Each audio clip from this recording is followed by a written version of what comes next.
Good morning from WKYT News. I'm Bill Bryant, and we welcome you to Kentucky Newsmakers. Our guest for the full program today is the Governor of the Commonwealth of Kentucky, Matt Bevin.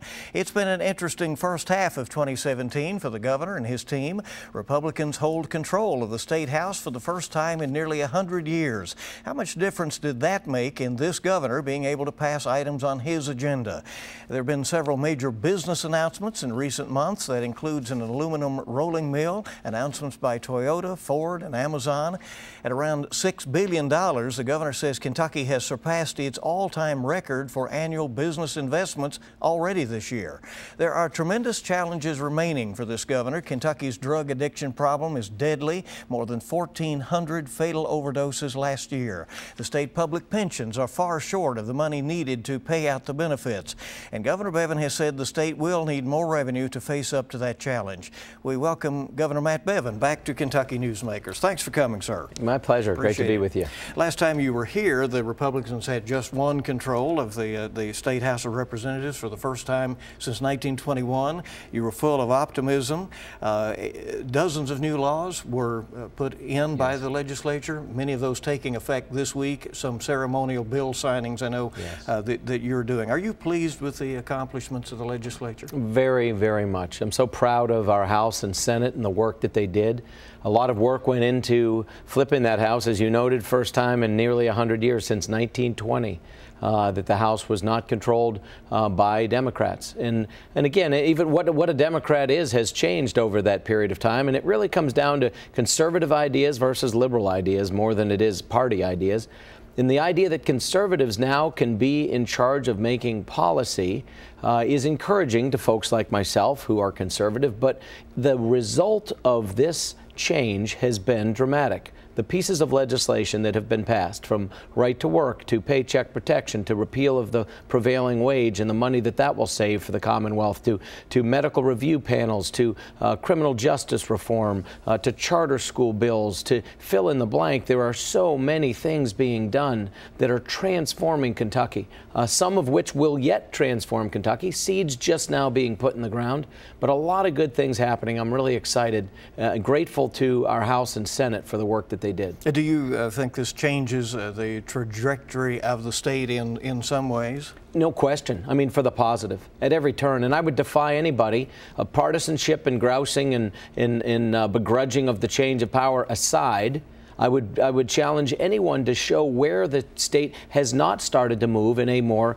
constructive direction. And I am to that end encouraged by, as you noted, the change even in our ability to attract business, because it's actually about $7 billion now. I mean, we've brought in nearly $7 billion in new capital investment in the first half of the year. The best previous year we ever had in history was $5.1 billion for a full calendar year. So the change is being noted by business around the country and around the world. It's being noticed by other governors and by people in Washington, and it's an encouragement to those of us in Kentucky. What is driving that momentum as far as announcements of expansions or locations in the state? Success breeds success. It just does. It always has. People everywhere are people who like to follow where things are working well. And people are looking at Kentucky and they are noting the fact that this is a state that is moving with a sense of purpose and the sense of energy, the passion. I think the fact that I'm a business person, that I have never had a political job prior to this one, and I bring that kind of business person's mindset when I sit down at the table. Amazon, you could bet every state in America wanted Amazon to build their world shipping hub in their state. And there were a lot of people competing for that. But we just out-hustled people. Abraham Lincoln once noted that good things may come to those who wait, but only the things left behind by those who hustle. And there's a lot of truth to that. And we have out-hustled other states in bringing business to Kentucky, and we're not done yet. How competitive is the landscape out there when you go out and talk and try to get business to come here, and you've even made some international trips? Are there others nipping at your heels? Absolutely. In fact, a good example of that is last week I was both in Washington speaking to a Select USA conference as on a panel with another governor where we were both making the case to a couple thousand assembled people as to why they should consider investing investing first in the U.S., but then specifically in our states. That's, of course, competitive, friendly competition, but competition nonetheless. And then additionally, I went to the Paris Air Show. There were 11 governors who made the trip over there, and we're all there for the exact same reason. And we're meeting with the CEOs and executives of every major aerospace and defense company in the world, and we're all competing with one another to try to get them to locate in our states. It's like working in a realtor's office, isn't it? When you're kind of against the people around you. You're friends, but it's a friendly rivalry. And believe me, again, if somebody like a Boeing or an Amazon or a Ford or a whoever it happens to be goes to one place, they're not likely to go to 3 or 4 places at the same time. And so everybody wants the one place to be their particular state. What are the key attributes that you talk about when you speak of someone locating or investing in Kentucky? The things I've always mentioned that are true indeed are our geographic location, our logistical hubs of UPS and DHL and now Amazon, our capabilities in terms of infrastructure, roadways, riverways, railways that intersect through the state, the fact that we're in the middle of the most stable place left on earth in North America, the fact that we have a quality workforce and a tremendous quality of life, the cheapest energy rates east of the Mississippi. These are the types of things I've always discussed. On top of that, something that is, I think, evident to people by the kind of success we're having is just the energy and the momentum. Kentucky is a catchy place. When I had the CEO of a company I won't name because I'm working to make sure they come here, but a very significant global company, one of the largest companies in the world, say at the Paris Air Show that this is the state and you're the governor that I've been looking forward to meeting with, that's a tremendous compliment. It's not me, trust me. It's Kentucky. It's the things that we're doing. It's the things that are the buzz that's been created. The fact that we've been invited as often as we have to the White House, that the president and vice president have been in Kentucky as often as they have, as much in Kentucky as any state they've been in since they were elected. All of that is a compliment to the type of things that are happening and the sense of urgency that our legislature and administration are putting forward. Do you have lingering concerns, Governor, about the workforce of Kentucky, about people being trained and ready to take the jobs that might be available? If someone might like the real estate deal, they might like the tax incentives, they might see opportunity here, but if they can't get the employment, they have an issue. I'll answer that in a second, but I want to make clear to your viewers, because it's something we make clear to companies when we talk to them, including one I met with yesterday on a potential $300 million deal. We don't make deals on the barrelhead. We don't put things on the barrelhead. We will reward people if they make the decision that we're the right place and they will invest. We may give them a tax incentive associated with a rebate of payroll tax over 10 or 15 years. But that's only a small portion of a dollar that they've already spent that they get to get back. The idea that you buy business, that's bad business. And not all business is good business. I would rather people choose us for the right reasons. To your question about workforce, it's not just lingering, it is ongoing, and it is for Kentucky and every other state. Workforce, the caliber of workforce, the quality of workforce, the depth of one's workforce is the biggest challenge on every governor's plate in America. And this is why we've done 4 things specifically in Kentucky to be ahead of others on this front. Dual credit. That's been a raging success. It was up 74% just in this first year over what had existed, over this last year over what had existed. It's ramping up. So high school students being able to take post-high school courses while also in high school. That's one thing. Number 2, the ability to take this $100 million in workforce investment money and allow communities with the local high school, the local post-secondary school, and the local business community working with each other, talking with each other, saying, hey, we'll put forward the following amount of money and the following ideas and the following commitment from ourselves in exchange for some of that money. We have had that $100 million more than matched, so hundreds of millions, and some people who got no match from the state are coming in with doing their own plan because they like it so much. Hundreds of millions of dollars invested in training programs, workforce development. We have an apprenticeship program that I would say is as good as anywhere in the country, and yet still is at its infancy in terms of its ability to grow. Secretary Ramsey in Labor, Secretary Heiner in Workforce Development and Education are championing that, and it's been taking off. These are just some of the things that we are doing. The last thing is the fact that in 5 key areas, we are making people whole if they don't have an associate's degree to this point in their lives. And they don't have to be 18 or 20. They could be 35 or 40. and say, I want to go back and get a new career, if they're willing to study, it's 5 key areas, things like logistics, things like advanced manufacturing, things like the medical tech field, things like computer related tech positions. We will come alongside, we the state, and make sure they are whole in terms of the cost of attaining a 2-year certification or degree that will qualify them immediately for a job that is right now unfilled in Kentucky. And these are things that are happening even now. With Governor Matt Bevin, the questions get tougher. We're going to talk about what you have planned later in the year, potentially with a special session. We'll be back with the Governor of the Commonwealth, Matt Bevin, on Kentucky Newsmakers in a moment.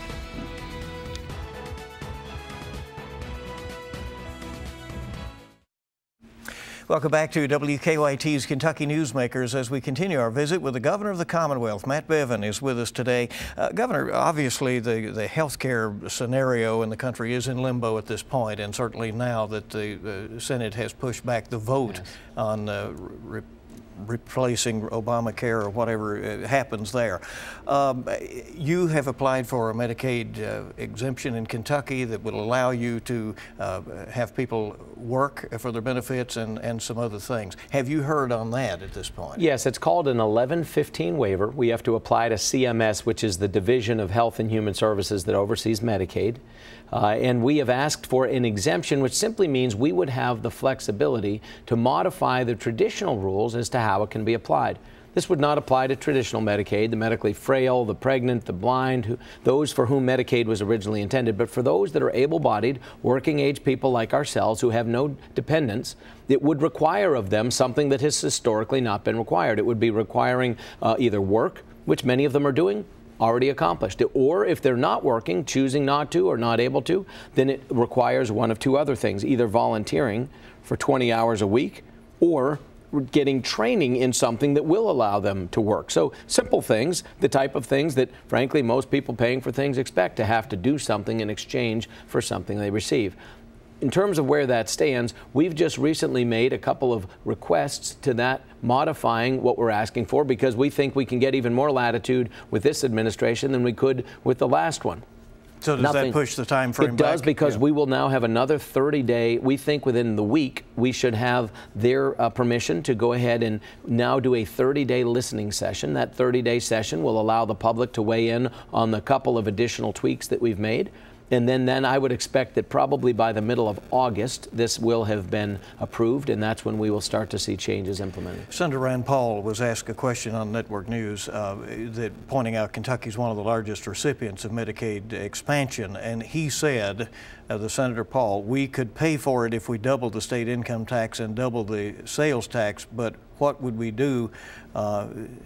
He says in terms of this would send a signal to business that Kentucky was not business friendly if we were to go there. Sure.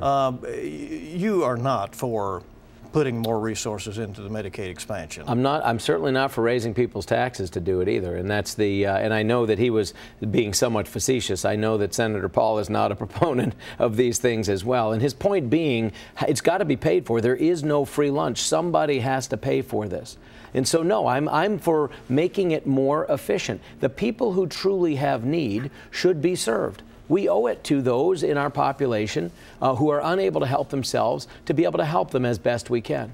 But we've got to be mindful of the cost. And to that end, it's also not meant to be a destination. It's meant to be a temporary place for those that are able-bodied and of working age to be able to get a platform and transition them ultimately to commercial and private insurance through employment. And the real key here is to engage people, because a person who's engaged in their own health outcomes is somebody who will ultimately be healthier. Just simply providing coverage is not enough. You've got to get better health outcomes. Let's get to this big question mark that hangs over Frankfort right now. You have looked at the pension problem from several angles. Kentucky simply owes a lot more than it has the resources at this point to pay in terms of those benefits. You've indicated you'll call a special session of the legislature later this year. You have also said that Kentucky will need more revenue in order to deal with that pension problem and fulfill its other commitments. Where are you at this point? I mean, here's what my exact words were, not that we need more revenue, is that people should not expect a modification of our tax code to be revenue neutral. That is what I said. Now, you could parse that any number of ways, and indeed that would mean likely that you're going to potentially see some things rise, but I intend for some things to fall. When you modernize a tax code and stop exempting the hundreds and hundreds of things that we do, if we simply aligned our state tax code to that of the federal tax code, literally the same things being exempt or not only would it simplify the process, make a lot of people happier, but that alone would raise about $1.3, $1.4 billion in revenue. We have a very outdated, antiquated, detrimental tax code in this state. But to the question of pensions, which is what you asked me, we have the worst funded pension system in America. If we do not save this system, if we do not fix it, the checks will stop coming in a very few years. Not just for people that are working and hope to retire, for the people that are retired right now. KRS, the KERS system, if you are in that system, and that's where hundreds of thousands, the most Kentuckians that are retired are in that system, those checks are going to stop coming in the next 3, 4, 5 years.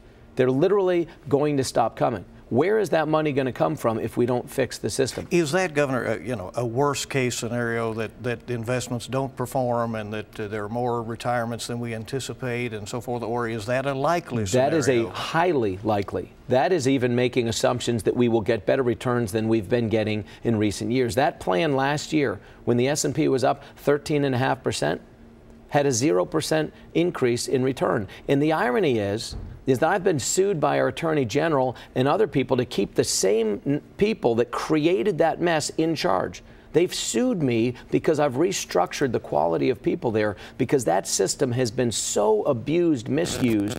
Tommy Elliott, who used to be the chair of that committee, is fortunate that he's not being charged for his negligence. I mean, quite literally, there may well ultimately be civil suits for the absolute negligence by the former trustees for that plan. Are the structural changes to pension funding and the need for tax reform linked to the point that you can't have one without the other? No, I mean, this is what I will tell you. I am not going to raise taxes to pay for this pension system. Not a chance. And I don't think anyone in our legislature is an advocate for that. Certainly the majority are not. There is no way, shape, or form. We need to deal with the pension system on its own. We need to find a way to pay for it out of the normal course of doing business. We do need to modernize our tax code, but I'm not doing it to raise money to pay off the pension problem. So the special session that you have promised will be to deal with what? Without a question, to deal with the pension problem. We also need to deal with the modernization of our tax code, and I'm not confident that doing that together with the budget session makes good sense. So I have not decided exactly the order. I've decided to some degree, I've not shared, I should say, exactly the order, but I will say this. Pension is utmost of importance, has got to be dealt with in isolation, even if it's at the same time as the tax situation. You have asked lawmakers for proposed changes to tax exemptions. Are you hearing from them? Have they made recommendations? There have been some, but I'll tell you this. Nobody ever likes to get rid of any kind of a loophole that exists. They don't. And so the hard decisions, I will say this real quickly. The Tax Foundation, which is a nationally recognized organization, has come in and is helping. I've given them every one of the tax studies that's been done in this state for the last 30 years, and there's a stack this high. I think every governor that's preceded me has studied this and come out with a document on it. And there's literally a stack this high of them, and nobody's implemented anything. They study it, they come up with recommendations, nobody's done anything. And that's the challenge you face. We're going to do it. I'll tell you, I was elected to clean this up and to clean this and a whole lot of other things. The corruption, the pension problems, the lack of labor friendliness, the tax situation, and that's exactly what we're going to do. And the drug problem, Governor, in Kentucky is a scourge. We now know there were more than 1,400 overdose deaths last year. Our communities have the resources tremendously stressed in trying to deal with the overdoses, and of course this leads on to other crimes for people supporting the addictions. What has to be done to deal with that? We have got to close off the funnel of addiction. I can't believe even the amount. Kentucky right now is the most restrictive state in America for the ability to get a prescription filled. You can get one, but your initial dose is only going to be 3-day supply. That's a CDC recommendation. But the amount of pushback I got, even from the medical community, I was surprised at that. I frankly wonder, why are we allowing an opioid, as highly addictive as it is, as much as we know that 85% of the people that are addicted to heroin and fentanyl, carfentanil, the people that are overdosing, all started that addiction by having abused and been addicted to prescription pills, 85+% of them. If we know that to be a fact, if 85% of all the opioids consumed in the world are consumed in the United States, if last year in Kentucky we put out 350 million pills, which is 80 pills for every man, woman, and child in this state, we know these things and we continue to do them, and we think we're going to fix the problem, we're kidding ourselves. We've got to cut off the supply of things that allow people to get addicted. So we shrink the top of the funnel because there's not enough money to fix the problem if we only provide beds and rehab and programs at the bottom end of the addiction. You and the Attorney General don't agree on much, but do you support a lawsuit apparently he's announcing this week to investigate whether drug companies are partially responsible for hooking so many people on drugs? What an opportunist. I have so little respect for our Attorney General. I don't mind saying that. He is a political opportunist. I mean, if I have not seen anything from him that would indicate he truly is going after this problem on the things that matter. He has a bully pulpit. Do you support that lawsuit? I'd have to look at it. I think it's like his lawsuits against Marathon and these others. They're just political opportunism. He has sued you 4 times over the way you handled the mid-year budget cuts. Is that all? And the reorganization of several state governing boards. He says each time he's concerned about constitutional checks and balances, and you have called his motives, as you have here today, political and opportunistic. Do you think Kentuckians out there get frustrated with this whole scenario? I do. I would imagine they do.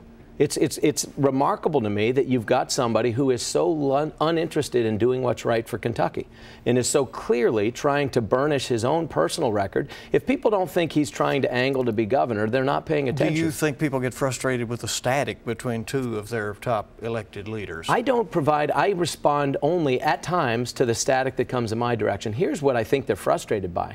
They're frustrated by when the federal government tries to tell us who goes into the locker rooms of our classrooms, you know, that boys can go into girls' locker rooms, that he doesn't have a problem with it and I have to defend the state. I think when there's a methane rule or a waterways of the U.S. rule or an overtime rule or others that affect people in Kentucky, they expect the Attorney General to defend them, but they don't in this state. I do it. Have spoken out on this travel ban by California as Attorney General, saying that the state employees from California should not travel to Kentucky. The mayors of Lexington and Louisville have now written letters out there and said that Kentucky is a welcoming place. Your stance? It's the silliest thing I've ever heard. Again, apparently we're not the only state with a politically opportunistic Attorney General. But again, where's our Attorney General in calling out his fellow Attorney General on the absurdity of that ban? I can assure you of this. They may not want people to travel on business to Kentucky. I'm going to be traveling on business to California and sucking companies out of there to Kentucky. You can bet on that. This is an Attorney General who also is just trying to make ways for himself. They've already come up with more exceptions to that than they have. They're going to walk that thing back. It's a silly idea. It was meant to make headlines, and he was successful. Our remaining moments with Kentucky Governor Matt Bevin on Kentucky Newsmakers in just a moment. Welcome back to WKYT's Kentucky Newsmakers as we visit with Kentucky Governor Matt Bevin. And first off, the Agriculture Commissioner, the State Auditor have both said they're running for re-election in 2019. Have you decided what you're going to do in 2 years? I've made no public statement on that front. I'm always making decisions that I often will keep to myself until the time is right to make them public, but there's a lot of work yet to be done. Do you support the amendment that would move Kentucky statewide elections to even-numbered years? And keeping in mind that the Secretary of State has said, well, if we do that, let's move it to the local election years, when Kentucky's election wouldn't get mixed up in the national scenario? I think we should make it so that it's tied to the presidential, frankly, because then you get better turnout. You get people more engaged, and more engaged populace is better for Kentucky. So I do think it makes sense. We would save millions of dollars. Exactly how that works, I'm going to leave it to the legislature to figure out what they think is best. Governor, you know I've let you address a lot of issues here, and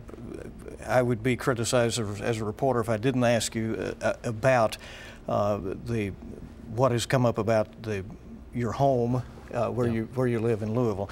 Sure. Questions about its value, the deal that you worked out with the seller. What does the public have a right to know, and what is nobody's business? I mean, it's some of all the above. I think anything that's a publicly available record, including the value of a home and what it's assessed for and what the taxes are, that is publicly available for everybody, and I think it should be. I don't have a problem with that. This is an example of a story that was purely fabricated. Tom Loftus initiated it, and then people at Wave 3 piled on, and they've piled on to a made-up story about what the value actually is. They don't know what the value is. And what is going to come out, and mark my words, the value of it at best is going to be what it was purchased for. Arguably even less than that. This is a 160-year-old house, but you have reporters who made up a story hoping that they had something, believing, and then creating, and some of them adding on facts about the value, literally inventing values based on hypothesis. There is no backed up proof whatsoever. It is in the process right now of being determined by the PVA and the Assessors Board of what that actual value is, and I think people are going to realize it's what was paid for the home.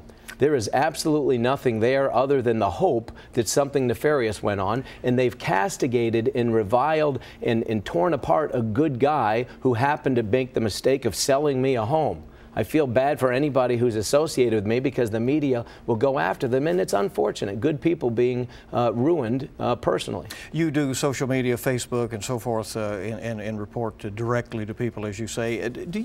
Are you concerned at times about your relationship with the news media in the state? We're down to a few seconds. Sure. No, I mean, the bottom line is I don't think there's a governor, and I would challenge anyone to find any governor in our lifetimes who has spent more time interfacing with the media. Every single week I do live call-in shows with the public and with people. I do shows like this all week long, every week, statewide. There are a handful of people who grouse. There are a few whiners who disregard me and are upset that I disregard them in return. We appreciate you coming today. Thank you. Thank you. Governor Matt Bevin, thank you for joining us for this edition of Kentucky Newsmakers. We'll see you bright and early this week on WKYT This Morning. We start early at 4:30. Make it a good week ahead.